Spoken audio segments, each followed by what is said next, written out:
तो नमस्कार।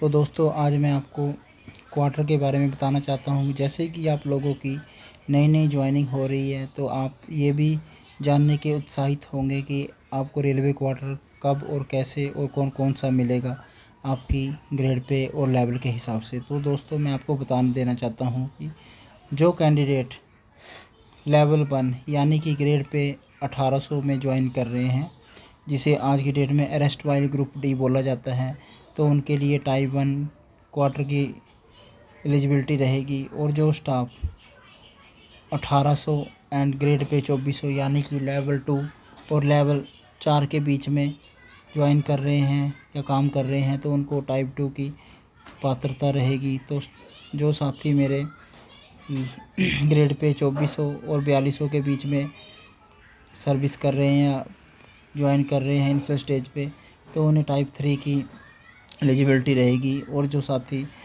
Grade pay 4200 यानी कि लेवल 7 CPC के अकॉर्डिंग है, तो उन्हें लेवल टाइप 4 की एलिजिबिलिटी रहेगी। तो दोस्तों, उसके बाद आ जाता है gazetted officer with grade pay less than 6600, तो उन्हें टाइप 4 स्पेशल की एलिजिबिलिटी रहती है। Gazetted officer with grade pay 6600, तो उन्हें टाइप 4 स्पेशल की पात्रता रहती है। Gazetted officer with grade pay more than 6600, तो जो गेस्टेड ऑफिसर मोर देन 6600 पे रह गए, उनको टाइप 5 की स्पेशलिस्ट रहती हैं। तो दोस्तों, मैं ये भी बता देना चाहता हूँ कि टाइप 5 टाइप 4 और other type of quarter will be transfer from non gazetted pool to guested pool merely because the number of staff eligible for such quarter in accordance with the above instruction happen to be other than the number of quarter। तो दोस्तों, ये तो था आपके grade pay के हिसाब से quarter की एंटाइटलमेंट। तो दोस्तों, एक मैं जानकारी ये भी देना चाहता हूँ कि जो नए साथी जो क्वार्टर ले रहे हैं, तो उनको एक ध्यान में बात ध्यान दें कि रेलवे सर्विस कंडक्ट रूल के अकॉर्डिंग आप अपना क्वार्टर किसी भी कर्मचारी या बाहरी व्यक्ति को सब लेटिंग यानी कि किराए पे नहीं दे सकते। यदि आप इसे देते हो तो आपको कंडक्ट रूल 15A के अकॉर्डिंग आपको फ़ाइन लगेगी और आपके अगेंस्ट D&R एक्शन भी हो सकता है। दोस्तों, आपको क्वार्टर जो आपके नाम पे इशू होता है, वो कभी भी सबलेट नहीं करना होता, अपने नाम पे या अपनी रिहाइश ही करनी होगी।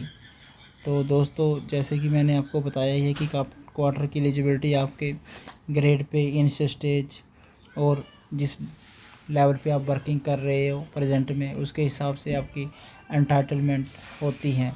और दोस्तों, एक जानकारी मैं ये भी देना चाहता हूँ कि जो साथी MACP ग्रेड पे में हायर पे लेते हैं, तो उन्हें भी इस क्वार्टर अलॉटमेंट में बेनिफिट मिलता है। उनके MACP के अकॉर्डिंग उनको क्वार्टर अलॉटमेंट दी जा सकता है।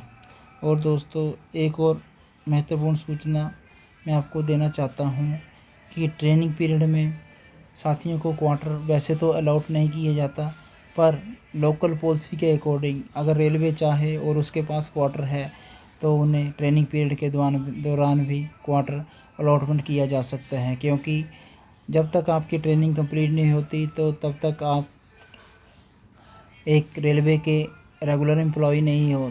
उस समय तक आप एक टेम्परेरी रेलवे एम्प्लॉय हो। क्योंकि आपको पता ही है कि इंडियन रेलवे एस्टेब्लिशमेंट मैनुअल के चैप्टर 3 के अकॉर्डिंग आपकी डेट ऑफ अपॉइंटमेंट, जो कि साथी ट्रेनिंग पे ज्वाइन करते हैं, उनकी ट्रेनिंग ज्वाइन करने के बाद ही डेट ऑफ अपॉइंटमेंट रेलवे में मानी जाती हैं।